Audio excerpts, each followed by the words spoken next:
Great. Thanks, Kathy. Okay. Let me mute. Hi, everyone. We're going to begin in just a few minutes. We're just doing some tech-related stuff, trying to go online on YouTube as well as Facebook. So just give us a few minutes. Okay. Let me know when it's okay to do screen share. Yes, and I'll give you the screen share.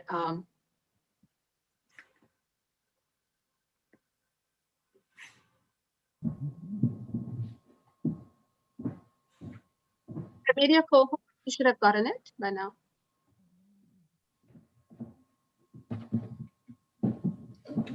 Yeah, he's the co-host now. We're good, Ravina. What's up? Do you hear me? What the heck? Do you hear me? Yeah, we can Yes. hear you. Kyle, are we good with YouTube? I just went live on it. We're good. Yes, yes, we're good. It's on Facebook too. Or I posted it. We are golden.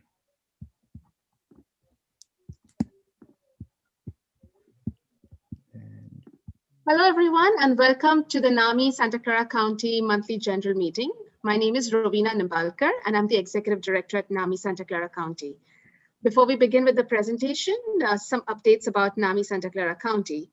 All our programs have been virtual since last year, March. The warm line is up and running from 10 a.m. to 6 p.m., Monday to Friday, through phone and email. We have after hours family support as well in evenings and weekends. All of the groups are listed on our website and offered over Zoom. The family to family education class, the next session is in April. The familiar to familiar and persona to persona, you can get more information about their schedule through our warm line number, which is 408-453-0400, extension 3065. The peer-to-peer class, the February class is actually graduating this Saturday, and the new class will begin sometime end of March. Provider education classes are starting in April, and the next FaithNet training is 25th at 11 a.m. The NAMI Basics is on demand, and it's listed on our website. It will take you directly onto the NAMI national website. You can go to those classes at any point of time. The community peer program continues to match through hospitals and self-reference. Also, do check our website, www.namisantaclara.org. We update our blog section with new articles written by Maureen Milo. This month, the article that has been up is Latino Families Find Answers on NAMI Espanol webpage. Another announcement that I would like to make is that the Health and Hospital Committee at the Santa Clara County will be holding a special hearing about the AB 1976 Laura's Law on March 24th at 10 a.m. And there'll be some time for public comment as well. You can also find information about AB 1976 AOT feedback collaboration sessions that are being organized by the Behavioral Health Services Department on our website. And the next one is March 16th at 9:30 a.m. I just want to let all of you know that we are live streaming this meeting on YouTube. So if you wish not to be seen, please disable your cameras and feel free to ask questions during the presentation in the chat box. I would now like to invite Kathy Forward, former executive director and now a consultant, to make an announcement. Kathy, Okay, everyone. Thank you for attending our meeting tonight. And I wanted to talk about our next board of directors. All of our board officers have agreed to serve one more term. So we're very lucky that we have all these wonderful volunteers that have been putting in many hours over the years to help us be who we are.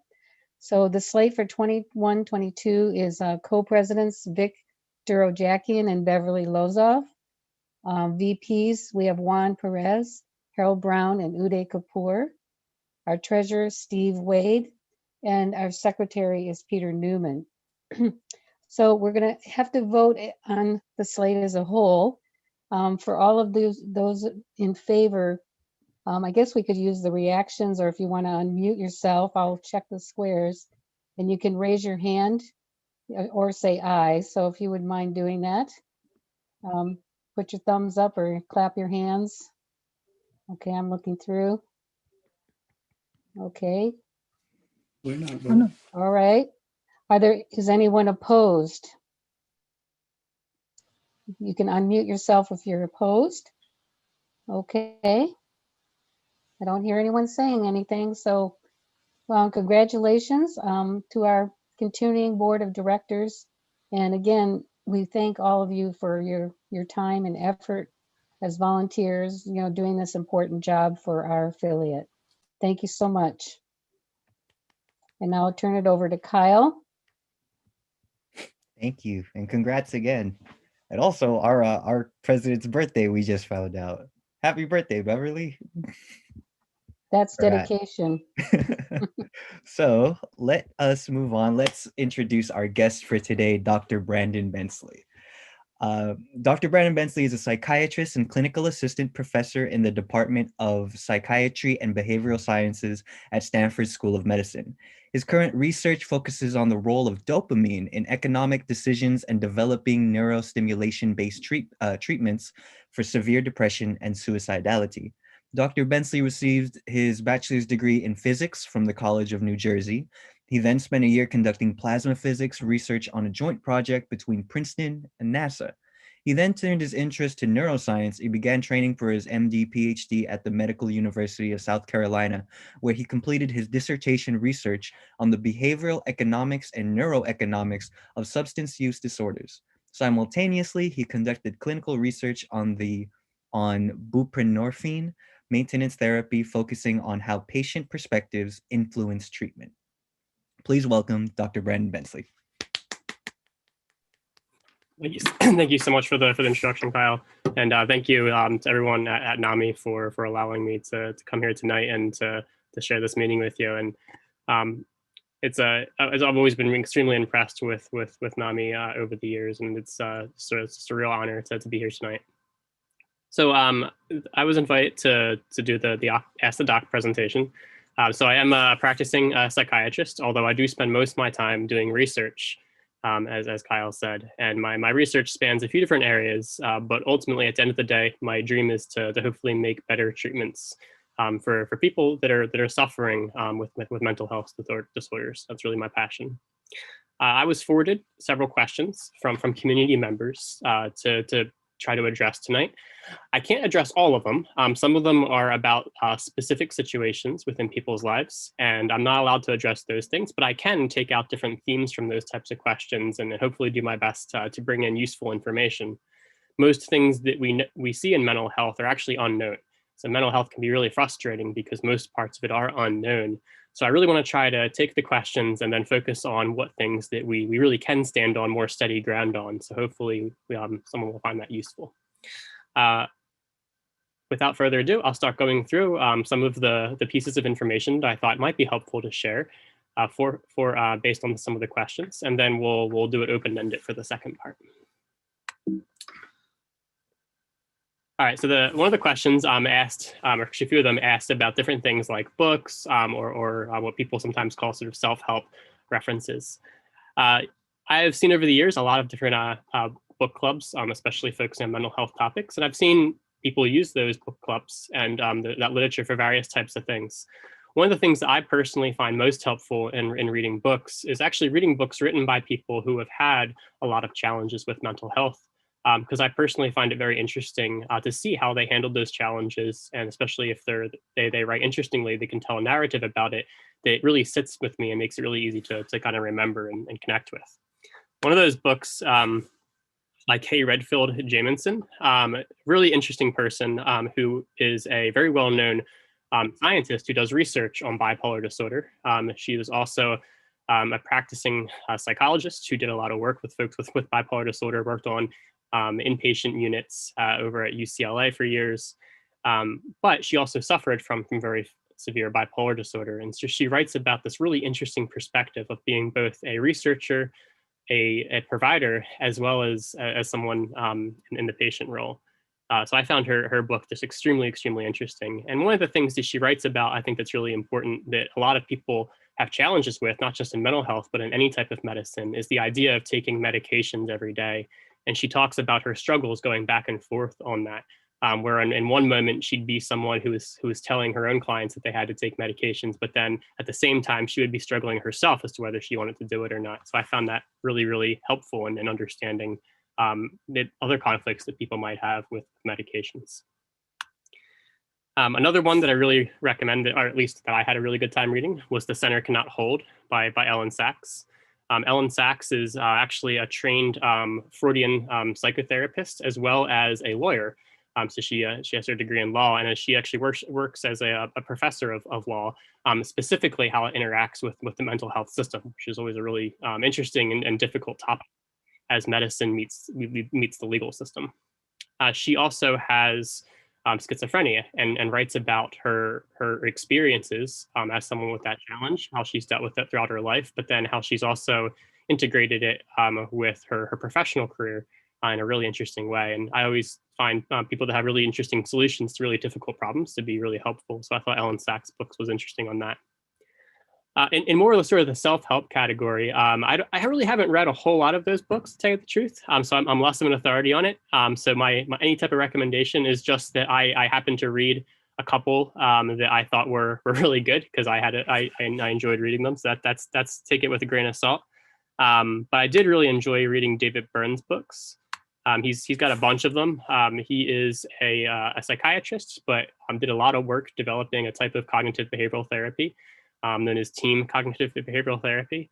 But he just writes at a level that I find really easy to read and understand. And he takes a lot of concepts that I've read sort of the more formal literature on and had a really hard time grasping myself, and then kind of found them very easy with the way that he presents them. So that's basically why I enjoy reading his books. That's as far as some recommendations based on the books. I'm going to jump around between topics just from themes that I saw come up. There is questions about treating bipolar anxiety and bipolar depression and which medications work best for that. I can talk about bipolar depression because bipolar anxiety does not have the same level of evidence yet for what medications work. So if I gave recommendations for that, they would be really speculative, and I want to do my best to, like I said before, just stand on what we do know. So it's a really good question. I just don't have a good answer for it. For bipolar depression, we have 3 different combinations of drugs that are FDA approved. And there's actually a 4th one that's approved to help prevent bipolar depressive episodes. So with bipolar depression, for anyone who doesn't know, bipolar disorder has very severe depressive episodes as part of it that can look exactly like major depressive disorder, other types of depression, can be just as severe, if not more severe, and can really go on for years. And the problem with that is with folks with bipolar depression, what they have to face is that the typical treatments for depression don't really work. So antidepressant medications don't work nearly as well for bipolar depression, and that really leaves them with very few options. Luckily, there are a few medications that are FDA approved for treatment of bipolar depression. One is quetiapine. Another is actually a combination drug, which is a combination of a drug olanzapine and fluoxetine. Medication called lorazepam, and those first 3 that I said, they're all FDA approved to treat bipolar depression. So they're given to people who are already experiencing depression. There's a 4th one, lamotrigine, which is approved to help prevent bipolar depressive episodes. So people actually take it when they're not feeling depressed, and it helps prevent the depression from happening. There's a lot of other medications for bipolar disorder, so this is not an exhaustive list, but this is an exhaustive list for bipolar depression specifically. There were questions about the medication lithium, which is also used to treat bipolar disorder. Now, lithium, unlike the other medications I showed, isn't specifically for bipolar depression. Lithium is what's called a mood stabilizer, where people take it every day to help prevent going between depression and what they call the manic episodes of bipolar disorder. So it's really a mood stabilizer or a maintenance medication that people take whether they're feeling good or they're not feeling good. There was questions specifically about safety aspects of lithium. Lithium can be a tricky drug because when it's at its effective level, people sometimes don't even notice they're taking it in some circumstances. But if that level goes too high, they can be toxic effects and a lot of side effects of lithium. And when that level goes too low, then it doesn't work. So the trickiest thing about taking lithium safely is maintaining that consistent level. I decided not to go through all the different side effects of lithium just because there are so many, but talk more about kind of the general principles of why it's a special drug. So if anyone's ever known someone who's taken lithium, or if they've taken it themselves, they know that you have to get a lot of blood tests when you're on lithium. And that's to continuously monitor to see where that level is. Is it too low? Is it too high? And how do we adjust? The safety problems people run into with lithium all comes down to that really narrow up and down level having to being so precise. So things that change blood levels of lithium can cause problems. Taking it at different times a day, so being really consistent, taking it at the same exact times every day is really important. Hydration, lithium is actually a salt. Like sodium chloride or potassium chloride or other salts. So the level of lithium is really dictated by how much water is in our body. So staying hydrated is really important from keeping the level going too high, because if we become dehydrated, then everything in our body concentrates, including the lithium, and it can be toxic. Because we're talking about water and salt in the body, we can't not talk about the kidneys. The kidneys filter a lot out so that we can urinate a lot of things that we don't need in our body. But kidneys also maintain the correct balance of salts in our body. The kidneys also help maintain lithium levels. So things that change kidney function can actually change lithium levels. So there's actually a lot of common medications that can do this. Actually, medications like ibuprofen, which has the brand names like Advil or Motrin, or naproxen, which is Aleve. Meloxicam is often prescribed for people suffering from knee pain or other arthritis. And then a lot of blood pressure medications can actually change how our kidneys work. So if someone's on lithium and then they take any of these medications, their lithium levels can actually increase really dramatically. And because of that, they can make what was a normal level of lithium a toxic level.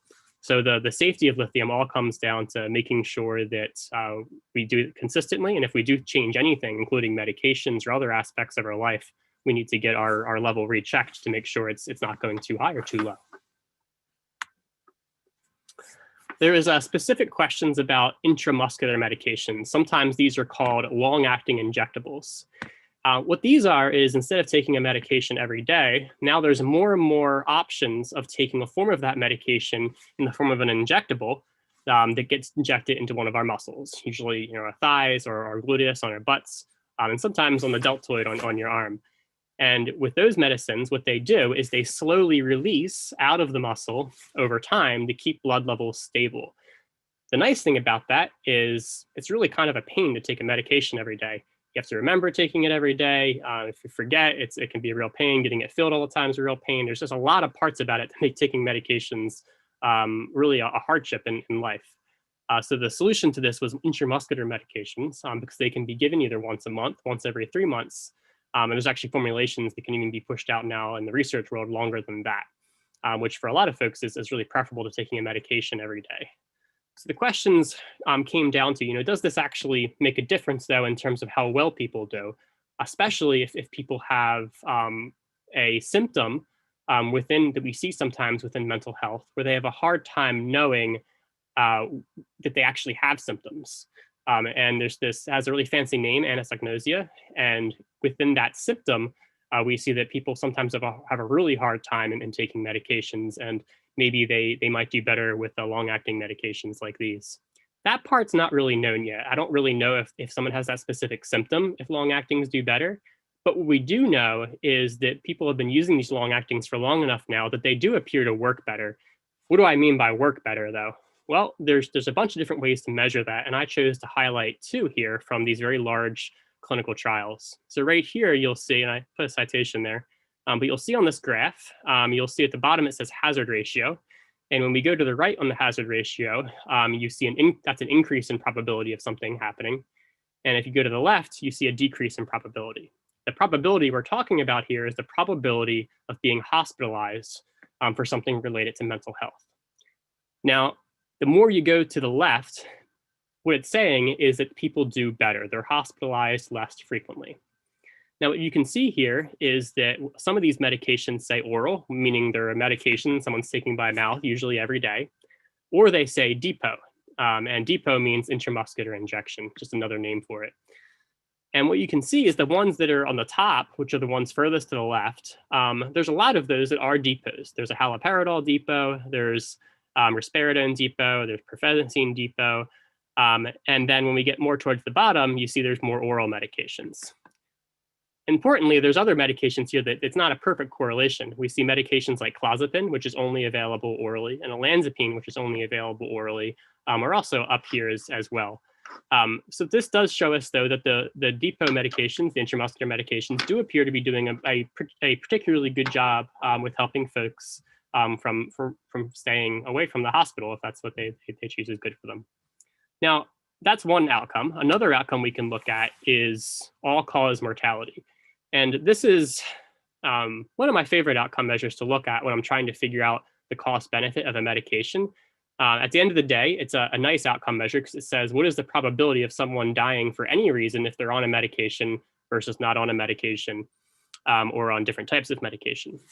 So on this graph we see here, it's the same in that more towards the left, the hazard ratio goes down, meaning that there's a lower probability of death. If we look at which medications are the furthest to the left, we see that again, they are medications that are the injectables. Here they say LAI. LAI means long-acting injectable. It's another synonym for an intramuscular injection medication.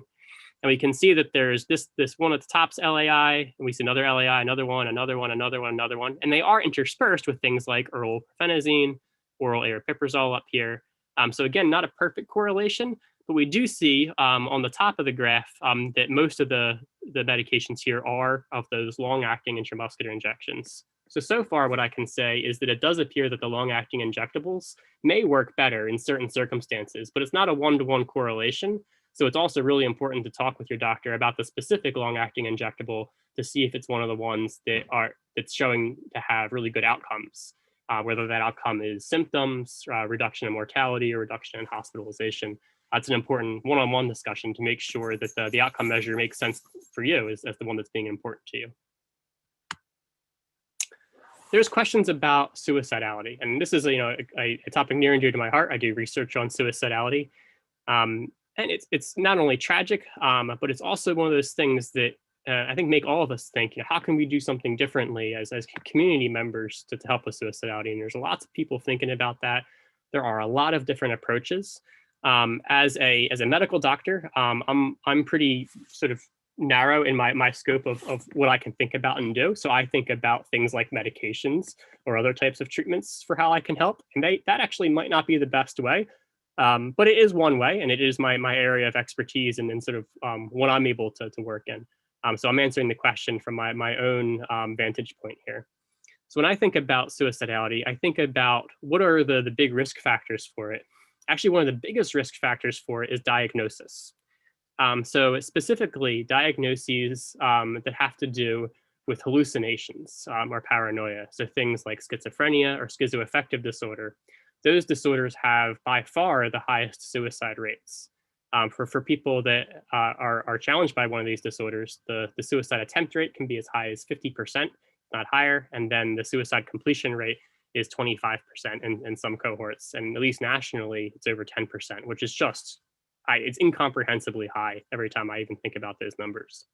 So when I'm treating people that are suffering from those disorders, I'm thinking about, well, is there anything I can do medically to reduce the probability? There has been one well-done study. It's called the Intercept Study, which I'm showing a graph from here.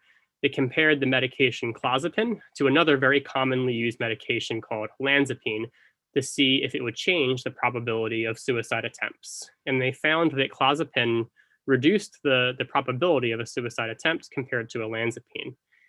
And because of that, clozapine was actually giving an FDA indication specifically for reducing suicidality in folks who are suffering from one of those disorders.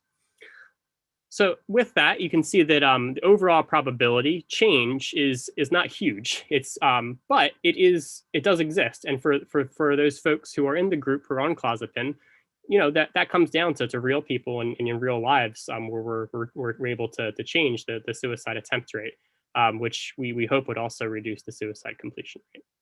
So is there a specific treatment that we know can be a sort of, this is going to work for everyone? Certainly not.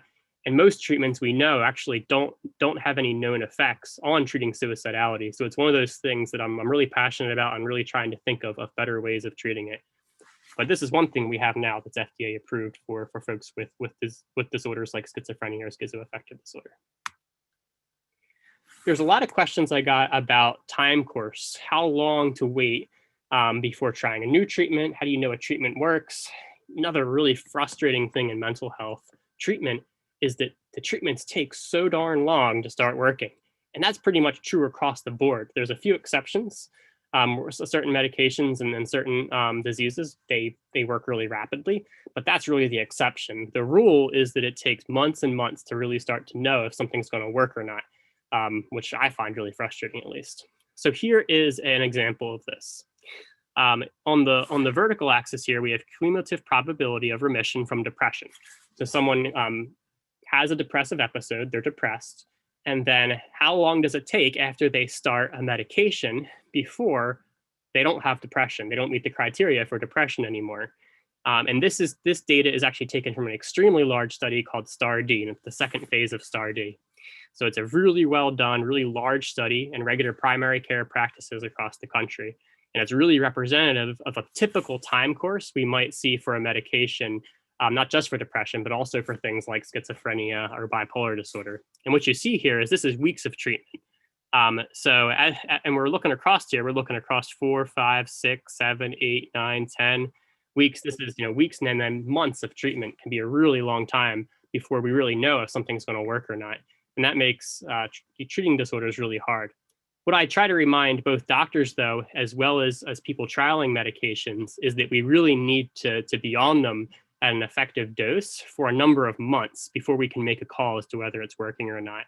If we only take it for a few days or for a week or two, it's really impossible to know. Sometimes we can know if there's a side effect that quickly, and that'd be a good reason to stop taking one. But to know whether it's going to work or not can take months. There's a lot of questions, and I have these same questions that I think about every day, which is what works? Just getting down to what is something that works? Is there an approach that works better than others?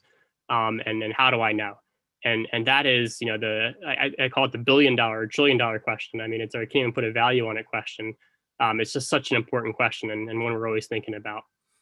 And there's so much nuance to it too, because there's so many different types of situations that people are in. So I thought really hard about this question. I thought, well, is there anything I can tell the community that's helpful? And I think there is, and that's called algorithm-based care. Sometimes it's called measurement-based care. And what that is, it means that there's a roadmap to treatment. And the physician and everyone else on the team, the people getting treatment, they're all part of a team that are following the same map. And they follow that map as well as they can. So that's that algorithm. In those cases, when people do follow an algorithm or a map to care, folks do better. And that's really something that we see time and time again very consistently. And that's probably the biggest take home I can give for an across the board advice.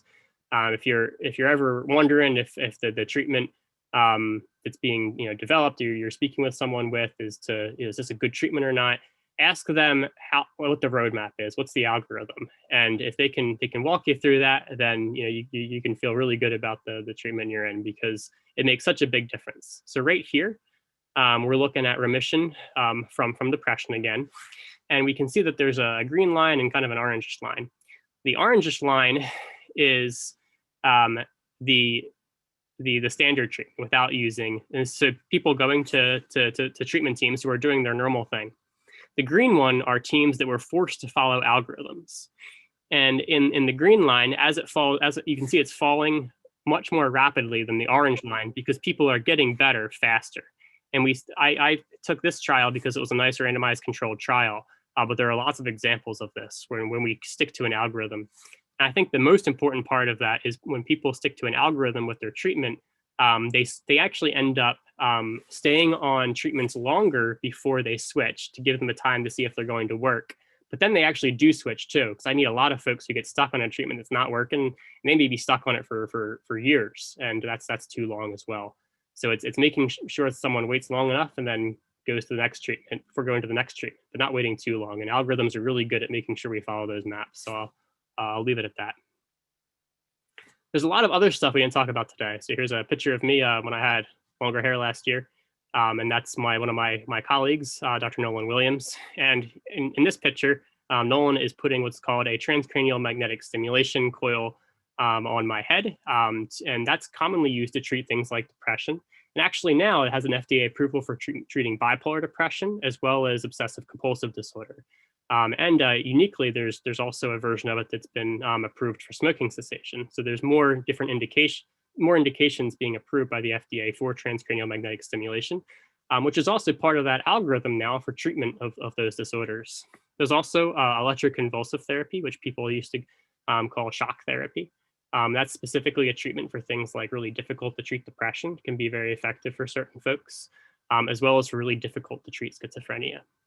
We also didn't talk, ironically, about talk therapies very much, but there's a lot of really, really good talk therapies that are extremely effective. And I talked a bit about David Byrne's books. David Byrne's practices cognitive behavioral therapy, which has been shown to work for a wide array of disorders, including depression, actually, as well as schizophrenia. And I want to make sure that I at least mention those, since there wasn't specific questions that came up on them. So I do want to leave some time here just to answer questions and maybe get a little conversation started. I hope some of that information was helpful for folks. And again, thanks for having me here. Thank you so much. I think I do see a question here in the chat box. Let me pull up my chat box as well. Yeah.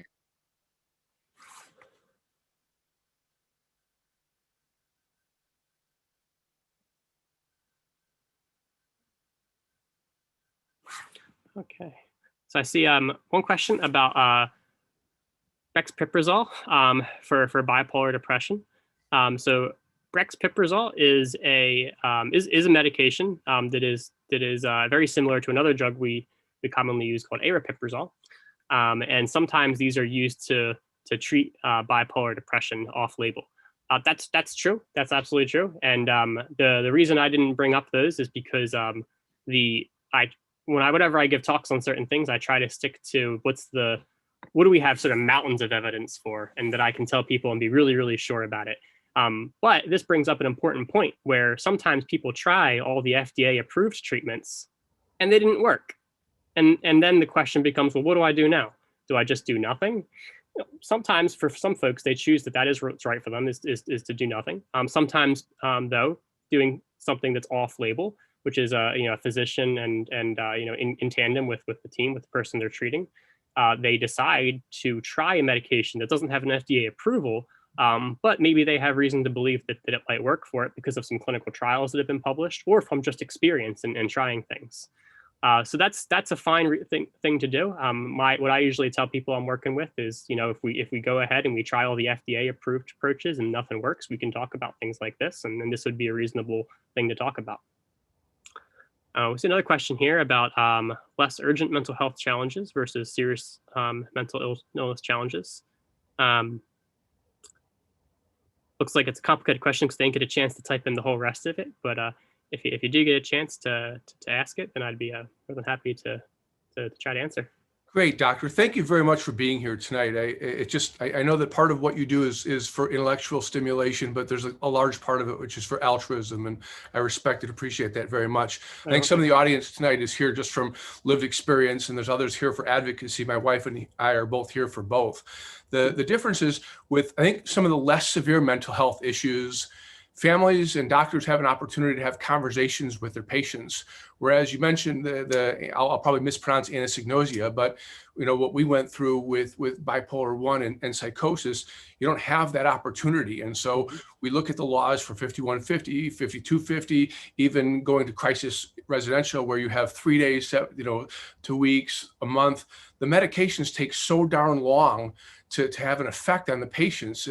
And so my question is kind of twofold. One is just medically, is there anything that can be done to get people help faster? And the second is just kind of the ethical thing, which is, I look at it, if I came across somebody on the sidewalk that was laying there unconscious, and you as a medical doctor went up and shook them and said, hey, can I help you? and they were unconscious, they couldn't say, yes, please help me. But because they're awake and they don't believe that they need help, you shake them and say, can I help you? They say, I don't want help. And you have to walk away. And so the complexity of severe mental health issues touches on both of those. And I'll be quiet now, and I really appreciate your help and your answers.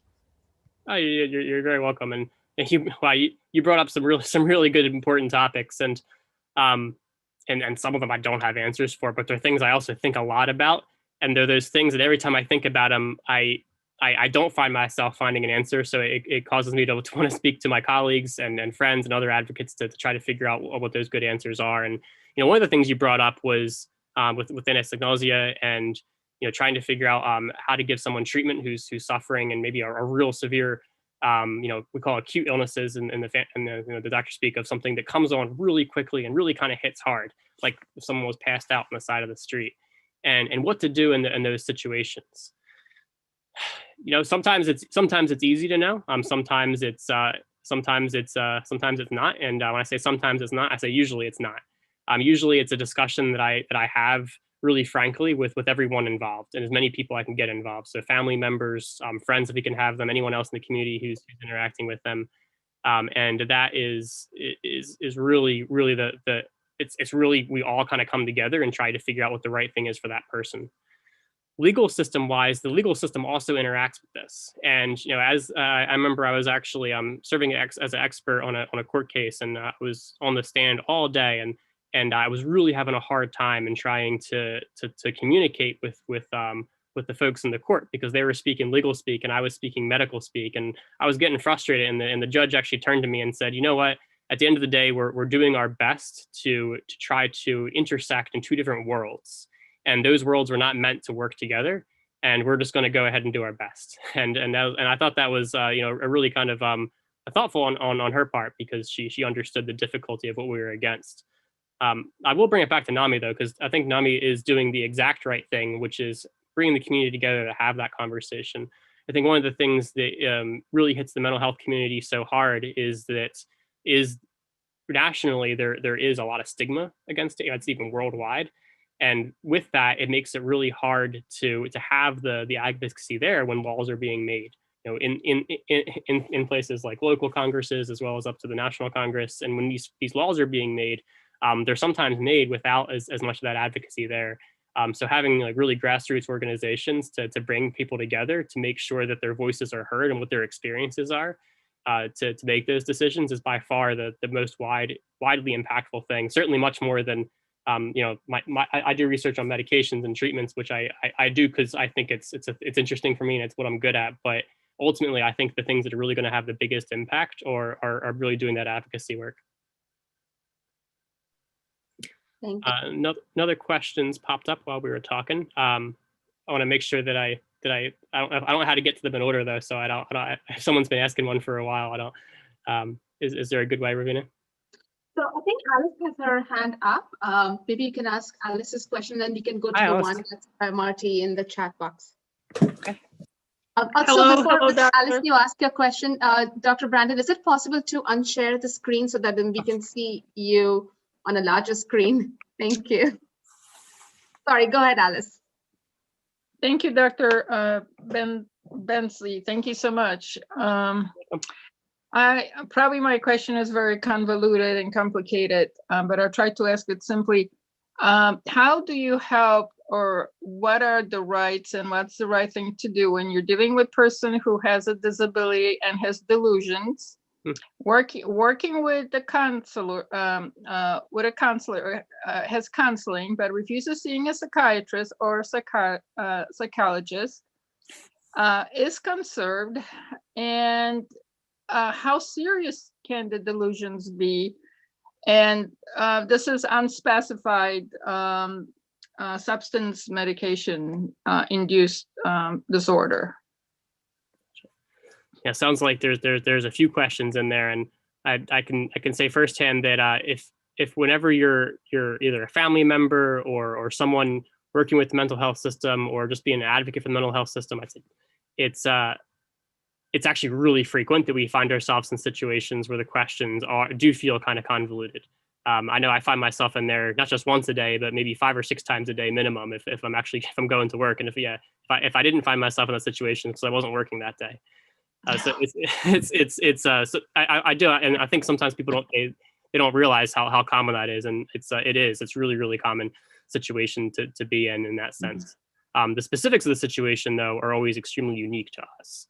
You know, and there's a lot of variables that intersect with each of us, and so I think from a general standpoint, some of the themes that I heard from your question are, one was people not wanting to engage with different types of treatments, which is also common. So I can try to address that a little bit.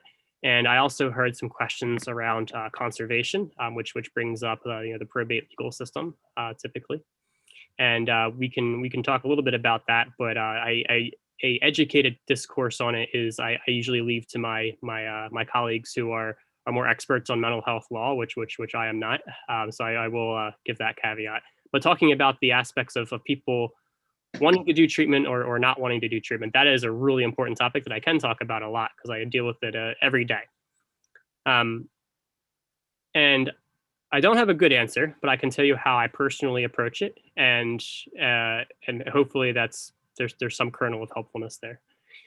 And the way I approach it is I tend to force myself to think about the long term whenever I'm working with someone new or a new family. Especially like earlier in my career, I would be a lot more frustrated really quickly, and I would someone talked earlier about shaking somebody. I'd want to shake them and say, no, you have to do this. Like, and I would be so frustrated. Like, I got to help you. You got to listen to me. And I had very little luck with that, to tell you the truth. But I really, I still have that feeling.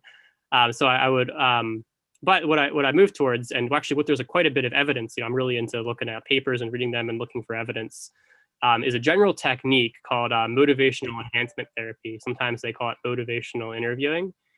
And what that means is really focusing on trying to figure out what the individual's values are, and what they want sort of big picture out of life, what's important for them that day, what's important for them in the next week, what within reason do they want, who are they as a person. And now I spend a whole lot of time just working on that first part, and we kind of map out. I'm really into sort of drawing things on whiteboards and mapping it out, and we map it out and we say, okay, well, this is where we want to be. How do we get there, and what are our options? And it takes a really long time, to be honest. But at the end of the day, we're able to at least make a plan that fits with that individual and their family. Usually, no one's completely happy because we've had to make we've had this kind of like give and take at different pieces. But at least everyone's aware of why we made those decisions and what our options were. It's a slow, tedious process, and it's I don't want to come off like saying that I know that the best way to do it, but it's just the only way that's ever worked out for me. So it's the way that I've been doing it for most recently. And if you do want to read more about that particular technique, luckily it has a name, and it's called motivational enhancement therapy or motivational interviewing. Thank you. Thank you. Thank you.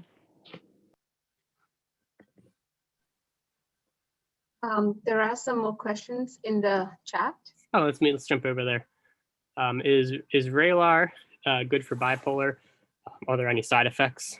I can say that for actually, I can't think of any treatments whatsoever that don't have a side effect or a downside. Even talk therapy. I mean, you can say that, okay, well, you have to take time and usually money and something else to get there, and sometimes it's emotionally difficult. So even things that we think of don't have side effects have side effects. So the answer is always absolutely. And there are some really good resources for looking up side effects of medications. Luckily, by the FDA laws, they actually have to be printed on the insert of the medications. And the easiest way is, I do the same thing, is Google FDA insert for medication for a particular education, and then read the FDA demanded insert, because it's going to have all the important information on those pieces. Is Vraylar good for bipolar? It's a newer medication. It does have a lot of the pharmacological properties, which would make us expect that it would work well for bipolar.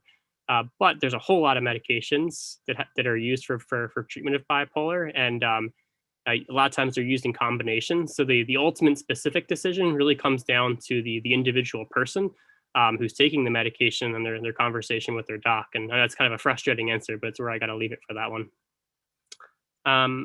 Elaborate on why it's so hard to treat bipolar anxiety. It's a major issue for patients. Yeah, it's true. Can TMS help? Anything else?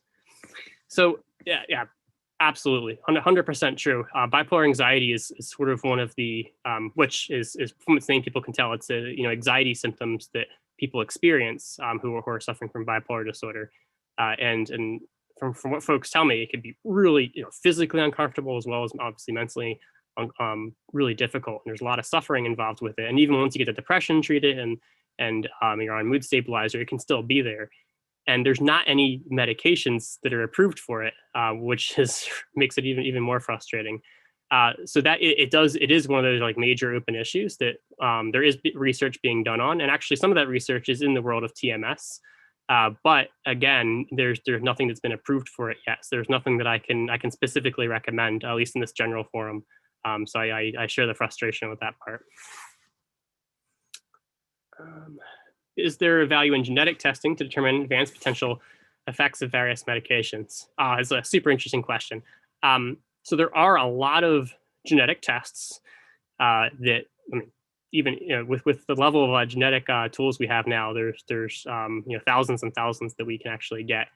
And there have been research trials looking to see if we can predict what's going to work well for individual people. Unfortunately, none of that has made it to the level of research yet where it's really been a slam dunk. So in some trials, it looks like doing some genetic testing might make a small difference. But in most trials, it looks like it doesn't make a difference. So at the moment, there isn't any genetic test that I could recommend that would be helpful in predicting which medication is going to work. And honestly, it's the reason why is because even when we're taking a medication, so much of whether it works or not is really not the pharmacology of the medication. Don't get me wrong, pharmacology of the medication is super important, but there's a lot of medication choices, and there's different medication doses, and there's different ways of taking it, and really figuring out what works for the individual and the individual person's life, even at that specific time in their life, because we're all different people, next week, next year, and keeping track of that and keeping it individualized is really the part that drives the outcomes. So genetics is just one small part of it in the complexity of being a human being. So it's actually not too surprising that it wouldn't be as predictive as we might expect it to be, just because the things that end up really pushing the effects are things that can't be seen with a genetic test. Your doctor support Laura's law, and that's a good question. In terms of supporting various mental health related laws, I'm not going to comment on my specific take on it, but I can say is that it's extremely diverse between doctors. Ultimately, every physician I know that works within mental health, at the end of the day, wants to see the best outcomes for their patients, and they'll do almost anything to make sure that happens. And because of people having very different perspectives on the best way to get there, they end up having different perspectives on how the legal system interacts with it. I think that our legal system has a lot to learn in terms of how to best support folks with mental health. I think most people would agree with that. And I'll kind of wrap it back around in that the best way, I think, at least in my opinion, I think the best outcomes are going to be had from that by having as much advocacy interact with politicians, with the legal system, to really make sure that they are making laws with which best for the community, and not sort of what's best for one perspective. So that's my best answer I can give for the legal related stuff. How much treatment is medicine versus counseling? Seems like both are needed. Yeah, both are very effective, and it depends on the indication. But for almost every mental health condition, talk therapies as well as medications have been found to be effective. And for the most part, the effect sizes are not that different. And there's even some research to show that when they're used together, they can be even more helpful than either one alone. But it's really different in every individual situation, and not even just for that individual person, but again, for that time in their life. I know one of the really beautiful parts about, I think, doing work within psychiatry is I get to know people for like huge portions of their life, and they get to know me for big portions of my life.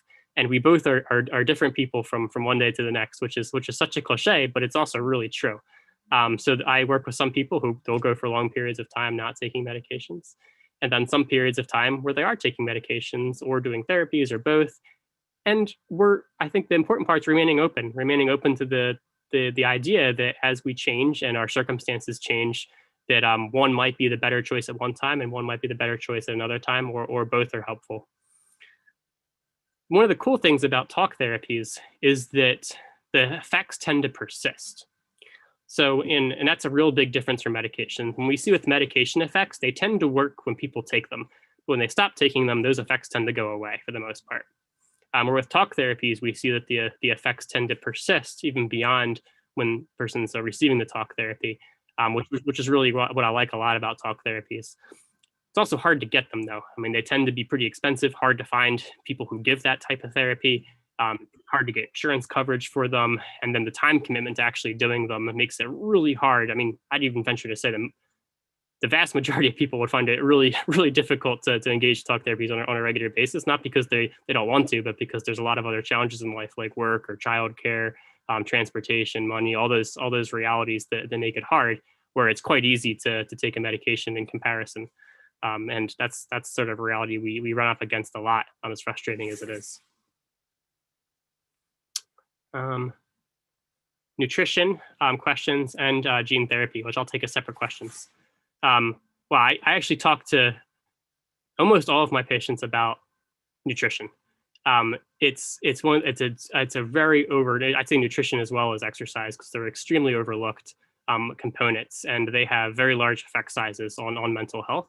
And whenever we're thinking about how to make a treatment plan for somebody, I think focusing too much on just a medication or just a talk therapy is a pitfall, because there's so many other aspects of life that feed into it, with feed being a pun, because nutrition is very, very, very important. And I can focus on what we know best about nutrition is its interaction with depression.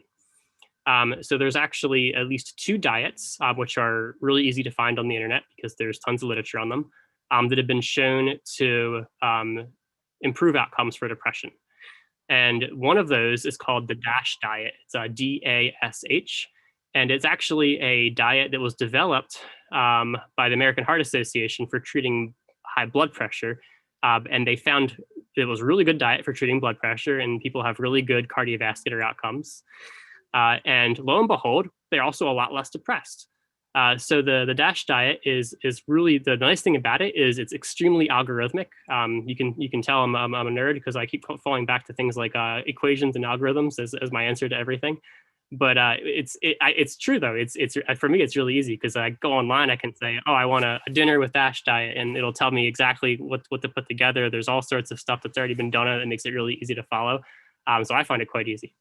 The other one that I actually like, just because of personal preference, is the Mediterranean diets. So the Mediterranean diets also have been shown to improve outcomes for depression and cardiovascular disease. And you can see there's a theme there, and the things that tend to be really good for cardiovascular disease also tend to be good for depression. You might think that's really weird.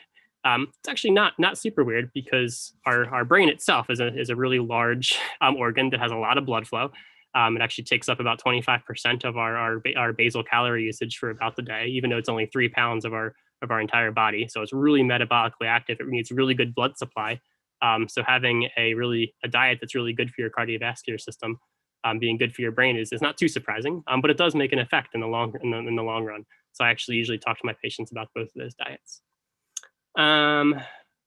Gene therapy. So gene therapy is where we can actually edit someone's genes by putting a new gene in, by taking a gene out, or by changing the genetic code of a specific gene used to treat a disease process. It used to be considered, sort of a science fiction thing, but it is actually used to treat certain diseases. Typically, those diseases are related to what they call monogenic diseases, where there's basically one gene that's causing the problem. And if you change that gene, then you fix the problem. For most of people suffering with things related to mental health, though, instead of one gene, it tends to be about 1,000.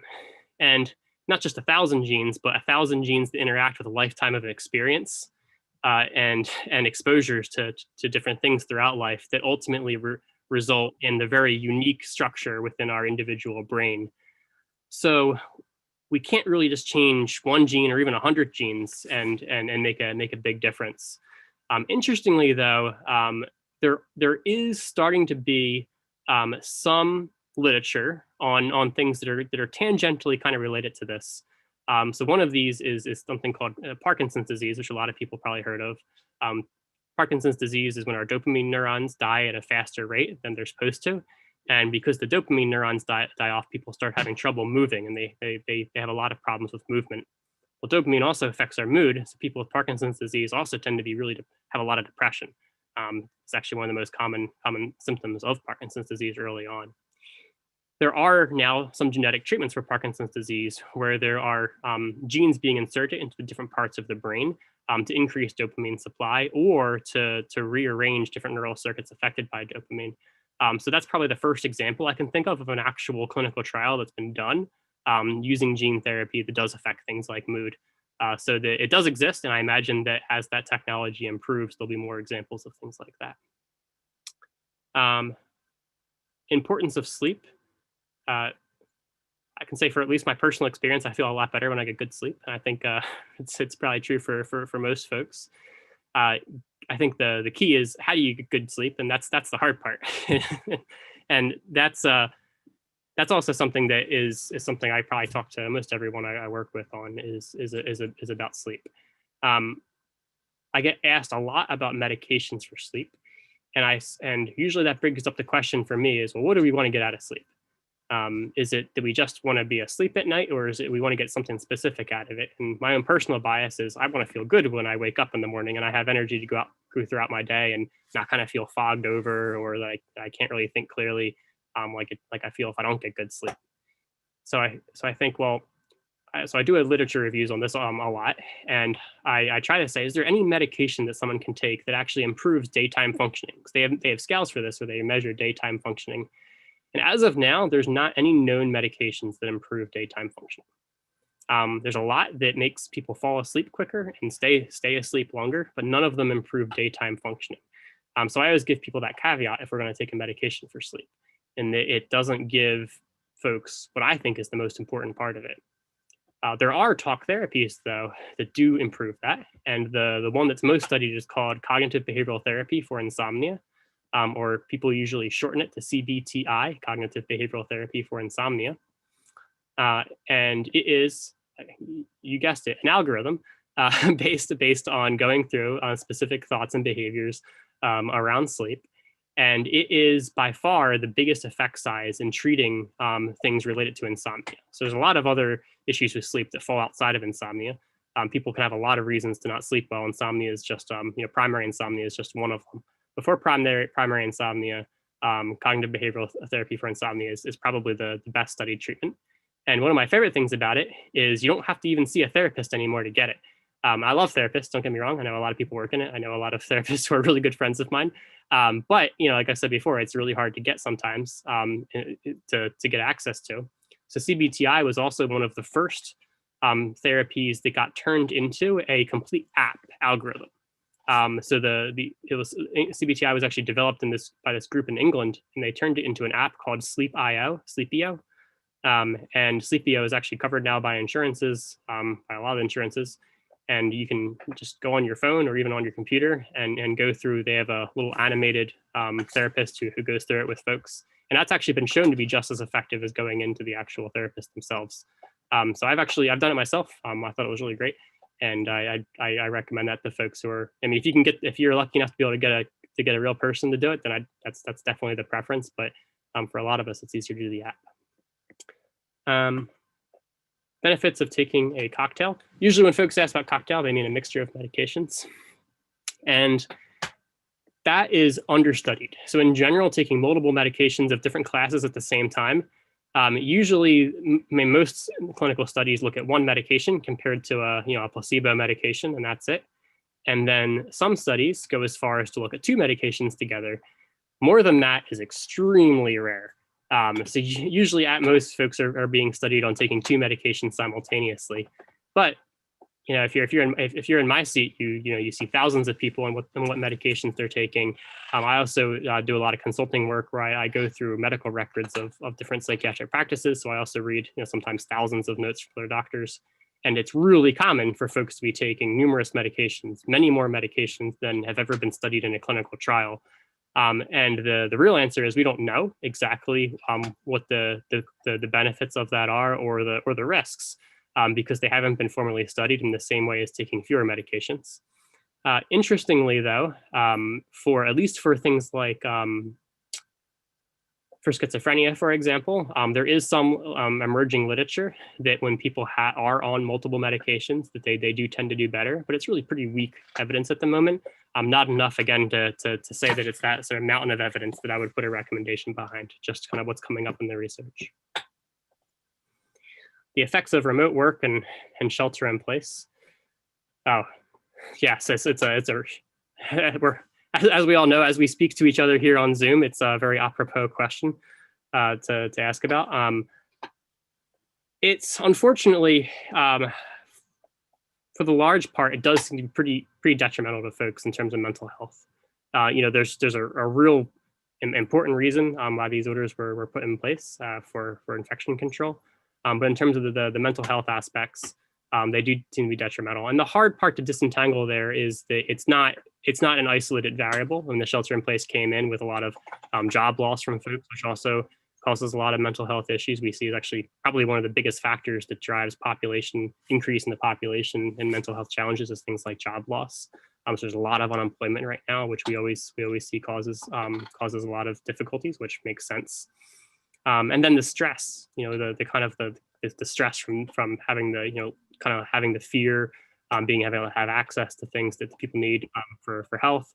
All these things kind of come together, fear for family members, so the chronic anxiety from that all drives worse mental health outcomes. So we actually are seeing a big spike, unfortunately, in things like anxiety, depression, and suicidality. Trying to do our best to work to help fix it.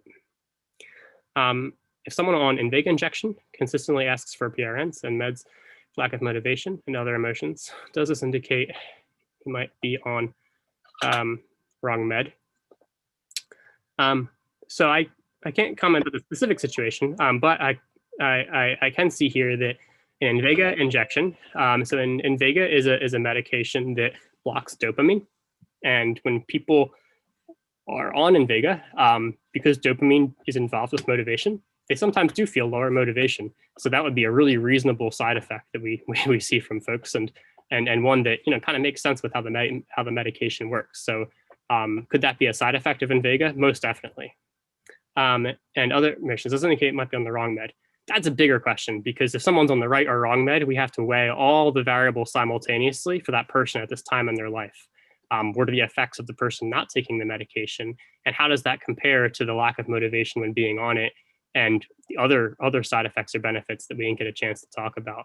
I think the important part from questions like this, though, that I remind myself as well as everyone around me when I'm working, is that the benefits and the side effects are both real, and that it's not a question as to whether the side effect's real or the benefit's real. It's a question about, is it worth it? And how do we define and how do we figure out if it's worth it or not, and then acting upon that.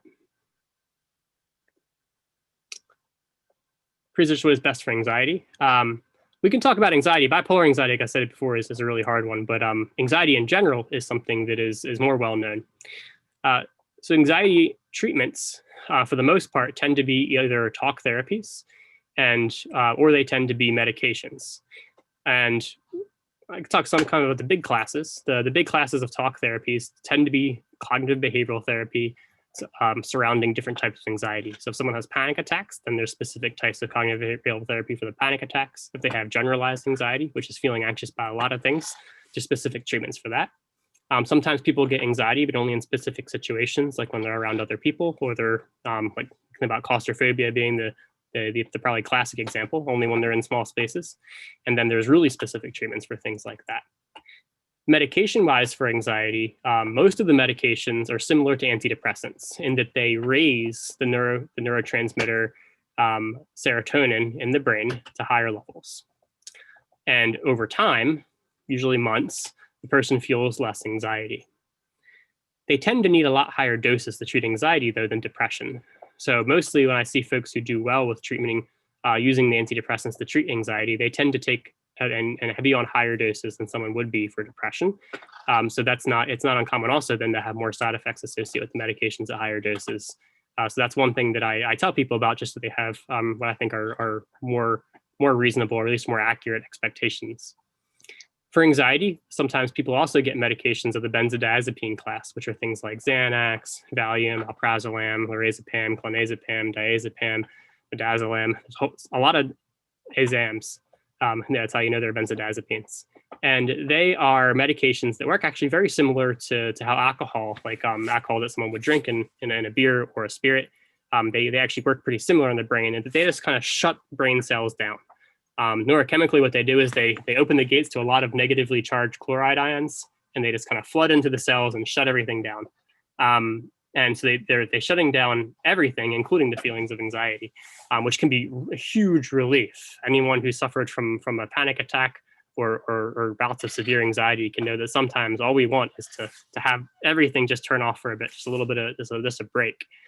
So for those, sometimes the benzodiazepines can be a good drug for that. Unfortunately, they have a lot of problems with people taking them in the long run. Like sometimes people can develop addictions to them. Sometimes when people stop taking them, they can have seizures.